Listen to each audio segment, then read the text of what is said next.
ఆంధ్రప్రదేశ్ రాష్ట్రంలో ఇప్పుడు నిమ్మల రామానాయుడు గారు ఒక పాపులర్ పర్సనాలిటీ. బహుశా ఆంధ్రప్రదేశ్లో గత 2-3 రోజులుగా ఆయనకు వస్తున్న ప్రాచుర్యం బహుశా ఎవరికి రాలేదు. ఈ వరవడి చూస్తుంటే ఇంకా 5 ఏళ్ల పాటు ఆయన ఒక పాపులర్ పర్సనాలిటీగానే ఉంటారు. వ్యక్తిగతంగా చూసినప్పుడు నిమ్మల రామానాయుడు గారు అన్ని రాజకీయ పార్టీలు అంగీకరించి ఆయన ఒక మంచి స్వభావం కలిగిన వ్యక్తి, అమాయకుడు, నిజాయితీపరుడు. ఈ రెండు ఉన్నాయి కాబట్టి 2019లో ప్రతికూల పరిస్థితుల్లో రామానాయుడు గారు విజయం సాధించారంటే ఆయన ప్రజల్లో ఉన్న పట్టు చూడొచ్చు. హానెస్ట్గా ఉంటారు, మంచిగా ఉంటారు, ప్రజలతో బాగుంటారు అనేది ఆయన ఉన్నటువంటి మంచి పేరు. కానీ కారణాలు ఏమైనా ఇప్పుడు ఆయన ఒక పాపులర్ పర్సనాలిటీగా మారిపోయారు. ఇంకా 5 ఏళ్ల పాటు ఆయన వీడియో అనేది రాష్ట్ర వ్యాప్తంగా హల్చల్ చేస్తుంది. ఇక్కడ రామానాయుడు గారిని వ్యక్తిగతంగా ఎవరు తప్పుపట్టాల్సిన అవసరం లేదు. ఎందుకంటే రామానాయుడు గారు నేను ఇంతకుముందు ప్రస్తావనతో చాలా మంచి వ్యక్తి, party hard core cadre. Party తీసుకున్నటువంటి ప్రజల్లో 4 ఓట్లు సంపాదించే ఒక స్కీమ్ ఏదైతే ఉందో దాన్ని ఎఫెక్టివ్గా ప్రజలకు చెప్పినాడు. ఆయన ఏమీ మోసం చేయలే. పార్టీ విధానపరం నిర్ణయం తీసుకుంది, ప్రతి పిల్లవాడికి అమ్మఒడి ఇస్తామని ఆ తల్లికి వందనం పేరుతో. అది ప్రతి పిల్లవాడికి కానీ మెసేజ్ వెళ్ళగలిగితే 4 ఓట్లు వస్తాయని ఆయన భావించాడు. పార్టీ తీసుకున్న నిర్ణయాన్ని అమలు చేశాడు తప్ప ఆయన కొత్తగా చేసిందేం లేదు. మంచివాడు కాబట్టి నిజాయితీగా చెప్పేసినాడు. అది ఇప్పుడు వీడియో రికార్డింగ్ రూపంలో వచ్చింది. అదే రామానాయుడు గారు అర్థం చేసుకోవాల్సింది, మీ పట్ల ఆ సానుభూతి, ఆ సాఫ్ట్ కార్నర్ ప్రజలందరికీ ఉంది వ్యక్తిగతంగా. కానీ ఈ విషయంలో మీరు వెనక చేసే ప్రయత్నం చేస్తే మాత్రం మీరు ఇబ్బంది పడతారు.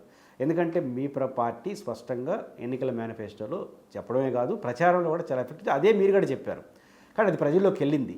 ఇప్పుడు రామానాయుడు గారు ఇది మాసుగా వెళ్ళడంతో వైఎస్ భారతి గారి వీడియోను బయటికి తీసుకొచ్చారు అనూహ్యంగా. వైఎస్ భారతి గారు పులివెందల ప్రాంతంలో ప్రచారం చేస్తూ, వైఎస్ భారతి గారు కూడా మీలాగే చాలా అమాయకురాలు, మంచి వ్యక్తి.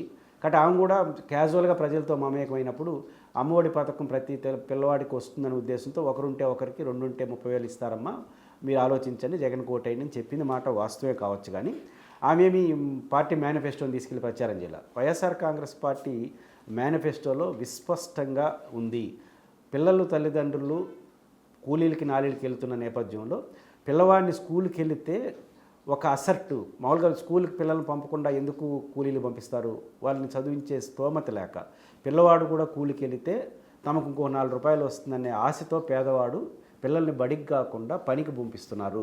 దీన్ని స్టడీ చేసిన జగన్మోహన్ రెడ్డి గారు, పిల్లల్ని మీరు ఎందుకైతే పనికి పంపిస్తున్నారో ఆ పనికి ఎందుకు పంపిస్తున్నారంటే 4 రూపాయల కోసం, ఆ 4 రూపాయల రూపంలో 15,000 నేనే బడికి పంపిస్తే ఇస్తాను అని చెప్పడం ద్వారా పేదల పిల్లలు చదివించుకుంటారు అనే ఉద్దేశంతో మీరు పిల్లల్ని బడికి పంపించండి, తల్లులారా మీకు 15,000 ఇస్తారని విస్పష్టంగా మేనిఫెస్టోలో ఉంది. జగన్ గారు కూడా అదే చెప్పారు.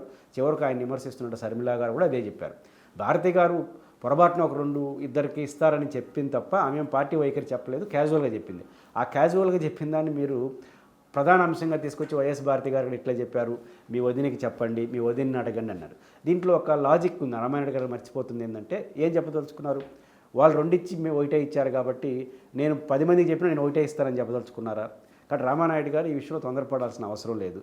రెండో అంశం, రామానాయుడు గారు నిన్న ప్రెస్ మీట్లో అబద్ధాలు ప్రచారం చేస్తున్నారన్నారు. నిజమే కావచ్చు, మీరు నిజం చెప్పండి. ఇప్పుడు ఉదాహరణకు సాక్షి పత్రిక కావచ్చు, వైసీపీ వాళ్ళు కావచ్చు, మీరు గిట్టని వాళ్ళు కావచ్చు, రామానాయుడు గారి వీడియోని ఫోకస్ పెట్టే క్రమంలో పాపులర్ చేస్తున్నారు కదా.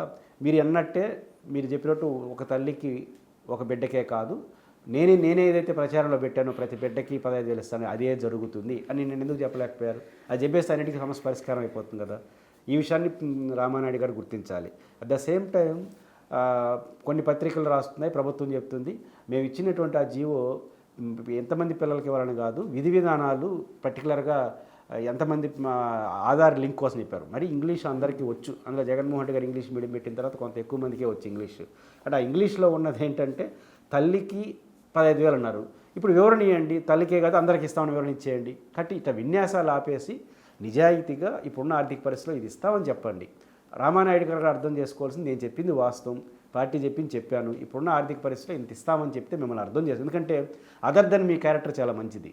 కాబట్టి రామానాయుడు గారు దాన్ని బండగా సమర్థించుకొని ఇప్పుడున్న గుడ్ విల్ తగ్గించుకోవడం కాకుండా నిజాయితీగా ఆయన వ్యవహరించాలి, ప్రభుత్వం వ్యవహరిస్తే బాగుంది. వైఎస్ భారతి గారిని ముందు తీసుకొస్తే లాభపడేది ఏముండదు. ఒక వీడియోలో సల్చల్ గేయడం అనే విషయాన్ని రామానాయుడు గారు గుర్తిస్తే మంచిది.